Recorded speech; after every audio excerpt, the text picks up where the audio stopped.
This happened just last year. I'm 40 now, married with 2 boys, ages 7 and 5. I work in insurance, which sounds boring because it is. But we're stable, and that's all I care about at this point in life. A couple years ago, my dad passed away after a long bout with cancer. He left behind a beach house down in Delaware that I had never been to before because he used to rent it out year-round. It's nothing flashy or big, but it's in a fantastic spot, just 1 block off the boardwalk. My favorite part about it by far is the upstairs back deck that provides a really nice view of the ocean. We started going there every summer after he passed, using it as our escape. A week here, weekend there, it became our little family tradition. As much as my wife and I love spending time there, the boys love it even more. They'll spend hours on end playing on the beach, riding bikes, and exploring the town.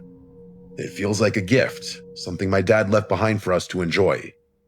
This story takes place during one of those weeks last summer. We'd gone down in mid-July, a Sunday through Friday kind of thing, when the crowds would thin out midweek and the beach was a little quieter.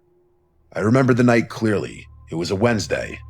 The boys had knocked out around 9:30 after a long day in the sun, and my wife and I were sitting on the back deck playing cards and sipping wine. That's when our older son, Jordan, came outside. He had this uneasy look on his face. He told me he kept hearing a scratching noise in his room, and it was keeping him awake. I glanced at my wife, then set my glass down and stood up, telling him I'd go check it out. I told my wife to hang tight. I figured it was probably just generic house sounds. It is a pretty old house after all. The boys don't share a room, so I figured there was no need to wake our younger one. I followed Jordan downstairs to his room, and he pointed to the wall near his bed and motioned for me to be quiet. We both stood there for a while, and I didn't hear anything at first, but I didn't want him to think I didn't believe him, so I stood there a little while longer. After maybe 20 seconds, I finally heard it. Faint at first, but definitely there. A soft scratching sound, just like he had described. I crouched down and pressed my ear to the wall. It didn't sound like an animal up in the rafters or anything. It sounded like it was coming from inside the wall, lower down and closer to the baseboards. That's when I heard it. Breathing. Not an animal, definitely not. It was deep, slow, human breathing. I flinched back and let out a sharp Jesus Christ without even meaning to. And then, I'm not kidding about this, I heard the most guttural and angry scream I've ever heard ring out from somewhere inside the wall. It caught me so off guard that I yelled out again, a feeling of existential dread hitting me right in the face. I grabbed Jordan by the arm and yanked him out of the room. We ran down the hall to get my younger son, Scott, who was still sound asleep. I didn't even give him a chance to open his eyes. I just scooped him up in my arms and ran. I needed to get back upstairs to the deck where my wife was. That was the only other thing on my mind at that point. As we reached the base of the stairs, I yelled for her, and then I heard another scream come from somewhere behind me, only much closer this time.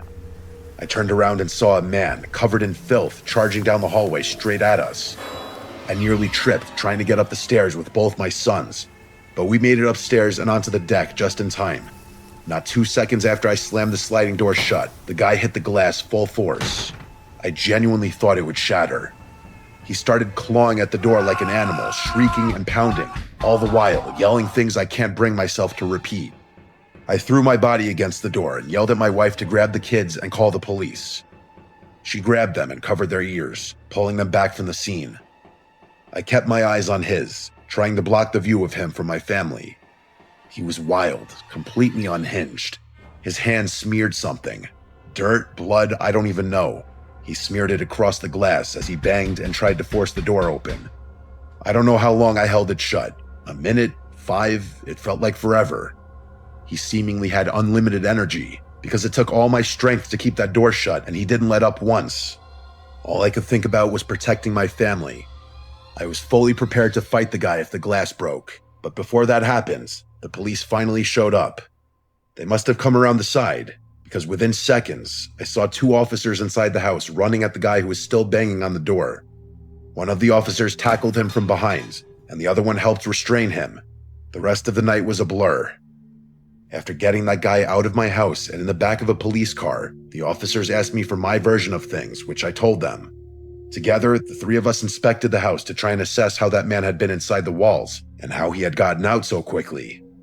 Turns out, the house has a crawl space I didn't know about. There's an entrance underneath the back porch that you wouldn't know was there unless you were looking. From there, it leads into a standing crawl space that runs alongside the foundation and has a second access point through a loose panel in Jordan's closet. I had no idea it was there. I'd never done a full inspection of the house when I'd inherited it. Hell, I didn't even bother refinishing it. A few days later, I got more information from a detective who called to follow up. He told me the perpetrator admitted that he'd been staying in the crawl space for months, that he had discovered the crawl space entrance during the off-season, and was planning to harm my family that night for intruding on his, quote, new home. Apparently, the guy had been stealing food from both our house, which we somehow did notice, and our neighbor's trash bins. We didn't go back for the rest of the summer, not out of fear of something else happening, but out of trauma. I didn't want to bring my wife or kids back there for a while, and they didn't object. I hired a crew to seal off the crawl space completely, and once that was done, I was finally able to relax a little.